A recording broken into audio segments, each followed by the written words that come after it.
Rai Suryo telah ditetapkan tersangka atas kasus tudingan ijazah palsu Presiden ke-7 RI Joko Widodo. Dikutip dari Tribun News, meskipun begitu, Rai Suryo tidak langsung ditahan oleh pihak kepolisian. Dilaporkan ada pertimbangan khusus sebelum pemutusan penahanan. Di Reskrimum Polda Metro Jaya Kombes Iman Imanuddin menerangkan bahwa Rai Suryo bersama 2 tersangka lainnya mengajukan saksi dan ahli meringankan. Polda Metro Jaya tidak langsung menahan Rai Suryo dan kawan-kawan meski telah ditetapkan sebagai tersangka dugaan ijazah palsu Jokowi. Rai Suryo, Rismon Sianipar, dan Dr. Tifa telah menjalani pemeriksaan sebagai tersangka di Polda Metro Jaya. Di Reskrimum Polda Metro Jaya Kombes Iman Imanuddin pun menjelaskan alasan tak menahan ketiganya meski telah ditetapkan sebagai tersangka. Iman mengatakan ketiganya mengajukan saksi dan ahli meringankan. Ketiga tersangka kami perbolehkan untuk kembali ke rumahnya masing-masing. Kenapa demikian? Karena ketiga tersangka mengajukan ahli dan saksi yang meringankan, terang Iman kepada wartawan di gedung di Reskrimum Polda Metro Jaya, Jakarta Selatan, Kamis, 13 November 2025. Rai Suryo CS diperiksa selama 9 jam 20 menit.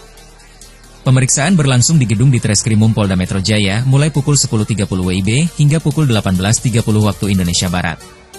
Iman juga memastikan pemeriksaan yang dilakukan oleh penyidik terhadap ketiganya sudah sesuai dengan KUHP maupun peraturan Kapolri. Dia pun memastikan pihaknya menjunjung asas perundang-undangan dalam pemeriksaan ini. Penyidik menjunjung tinggi asas-asas bagaimana undang-undang yang mengatur kami di dalam proses pemeriksaan terhadap tersangka, ujarnya. Iman menjelaskan ketiganya pun telah dipenuhi hak-haknya dalam menjalani proses pemeriksaan hari ini. Dia juga menyebut penyidik tetap memberikan keseimbangan dalam pemeriksaan ini dengan memberikan kesempatan kepada ketiga tersangka untuk menghadirkan saksi hingga ahli.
Media di sana, media. Mas, media di sana udah deket, Mas. Mas, media di sana.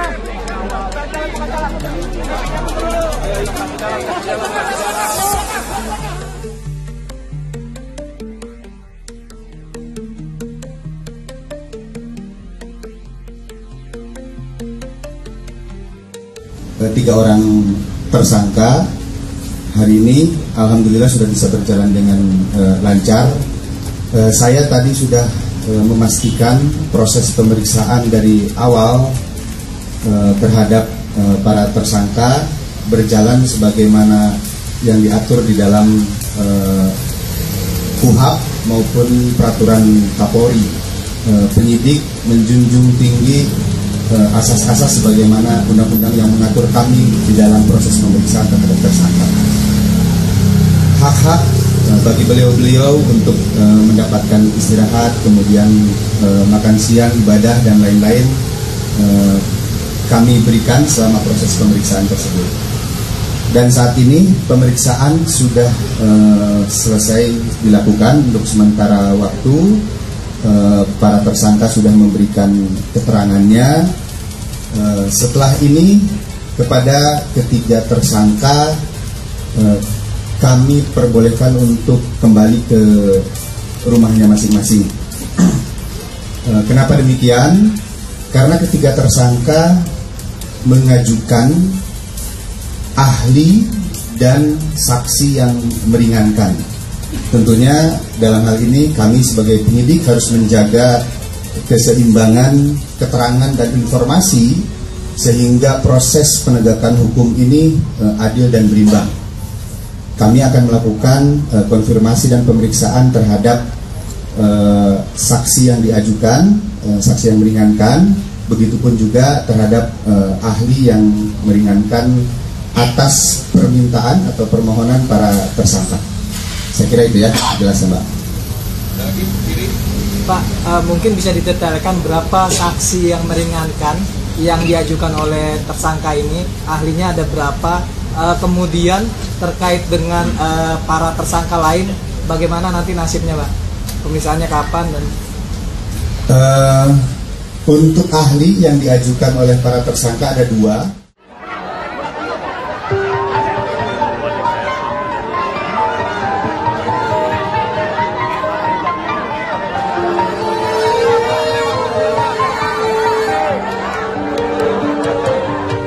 Pakar Hukum Tata Negara, Profesor Denny Indrayana, mengungkap alasan dirinya bergabung sebagai kuasa hukum Rai Suryo CS dalam kasus dugaan fitnah ijazah Presiden ke-7, Joko Widodo. Dikutip dari Tribun News, ia menegaskan langkah ini diambil untuk menghadapi dugaan cawe-cawe kekuasaan dan mencegah penggunaan hukum sebagai alat membungkam kritik.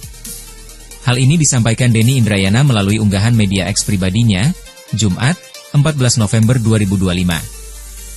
Denny menjelaskan bahwa dari perspektif tata negara, relasi antara kekuasaan dan hukum harus ditempatkan sebagai fondasi dalam menganalisis kasus ini. Menurutnya, persoalan ijazah Jokowi tidak bisa dilepaskan dari konteks politik hukum dan penegakan hukum di Indonesia.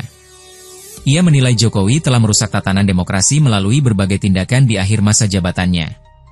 Selain itu, Denny juga menyinggung cawe-cawe pada Pilpres 2024 dan putusan Mahkamah Konstitusi terkait Gibran sebagai contoh pelanggaran konstitusi. Ia menyebut penetapan tersangka terhadap pihak yang kritis sebagai bentuk intimidasi melalui hukum pidana. Lantas, Denny menegaskan kekuasaan tidak boleh menentukan arah penegakan hukum, terlebih yang dapat membatasi HAM.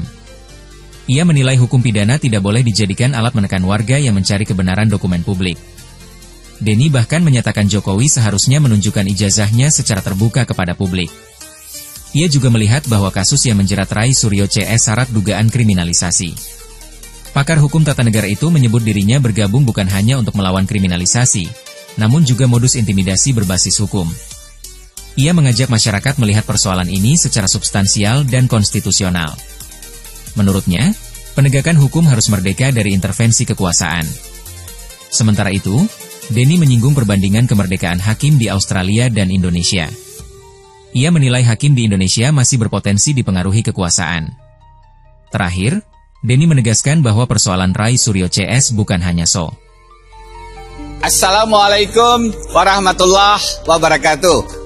Saya sedang ada di kota Melbourne, baru selesai sidang di Supreme Court of Victoria, Australia. Hari ini saya akan memberikan sedikit komentar atas berjalannya proses pemeriksaan Rai Suryo sebagai tersangka di Kepolisian Republik Indonesia. Akhirnya, saya memutuskan untuk menjadi bagian kuasa hukum dalam kasus tersebut.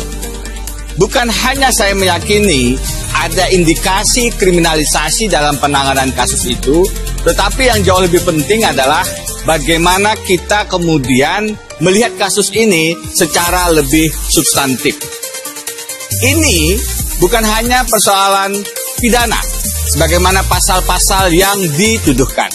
Lebih mendasar dari itu, ini adalah persoalan konstitusionalitas, bagaimana penegakan hukum harus merdeka dari berbagai kepentingan termasuk intervensi kekuasaan. Di negara sebagaimana Australia, alhamdulillah saya punya izin praktek bukan hanya di Indonesia tapi di Australia, sehingga bisa membandingkan penegakan hukum di dua negara. Di negara yang lebih demokratis sebagaimana Australia, kemandirian, kemerdekaan, kekuasaan kehakiman adalah prinsip yang dijaga dengan sangat teguh. Di negara yang lebih tidak demokratis, sebagaimana negara Konoha misalnya, persoalan kemandirian dan kemerdekaan kekuasaan kehakiman ini adalah hal yang sekarang sangat banyak dilanggar. Dan saya berpendapat, persoalan tersangkanya Roy Suryo dan kawan-kawan bukan semata masalah ijazah palsu mantan Presiden Jokowi atau hanya pidana. Lebih mendasar dari itu adalah isu konstitusionalitas yang harus sama-sama kita hormati jika ingin menjadi bangsa yang besar. Saya memutuskan menjadi kuasa hukum karena ingin menegaskan tidak boleh ada penggunaan kekuasaan yang kemudian membungkam sikap kritis dari orang-orang, bahkan jika berhadapan dengan mantan presiden sekalipun. Karena itu, saya memutuskan untuk menambah perspektif hukum tata negara, bidang yang saya geluti, politik hukum, bagaimana kemudian relasi kekuasaan dengan hukum, tanpa kemudian mengenyampingkan isu-isu hukum pidananya. Tata negara dan politik penegakan hukum adalah perspektif yang harus diletakkan sebagai fondasi dasar pada saat kita melihat dan menganalisis masalah ini. Karena apa? Karena mantan Presiden Jokowi telah menunjukkan bagaimana beliau merusak tatanan demokrasi, terutama di masa-masa akhir jabatannya. Cawe-cawe dalam Pilpres 2024, kemudian adanya putusan 90 yang menjadikan Gibran memenuhi syarat sebagai calon wakil presiden, adalah bentuk-bentuk pelanggaran konstitusi yang sekarang berlanjut dengan mentersangkakan warga negara yang bersikap kritis terkait dugaan ijazah palsunya. Karena itu, saya merasa wajib melakukan langkah advokasi hukum untuk menegaskan tidak boleh penggunaan kekuasaan atau siapapun yang merasa berkuasa menentukan arah penegakan hukum. Terlebih hukum pidana. Hukum yang bisa membuat orang dipenjarakan, hukum yang bisa membatasi hak asasi manusia. Dalam konteks itu, penggunaan hukum pidana adalah alat intimidasi yang harus dilawan. Tidak boleh siapapun, termasuk mantan presiden sekalipun, melaporkan orang yang ingin membuka kebenaran dokumen publik, dalam hal ini ijazahnya, kepada khalayak. Justru seharusnya yang sudah lama kita tunggu-tunggu, mantan Presiden Jokowi harusnya dengan gentleman menunjukkan keaslian ijazah. Jadi, saya minta maaf, belum bisa mendampingi dalam pemeriksaan Roy Suryo dan kawan-kawan di kepolisian hari ini, karena bersamaan dengan sidang di Melbourne, Australia.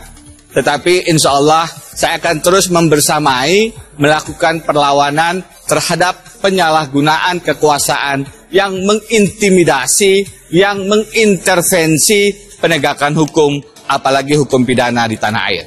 Kita harus hentikan modus mengkriminalisasi, mempidanakan, memenjarakan, membuat takut siapapun yang ingin bersikap kritis agar Indonesia tetap terjaga kewarasan hukumnya. Saya Denny Indrayana, terima kasih. Assalamualaikum warahmatullahi wabarakatuh. Tribun X menghadirkan lokal menjadi Indonesia.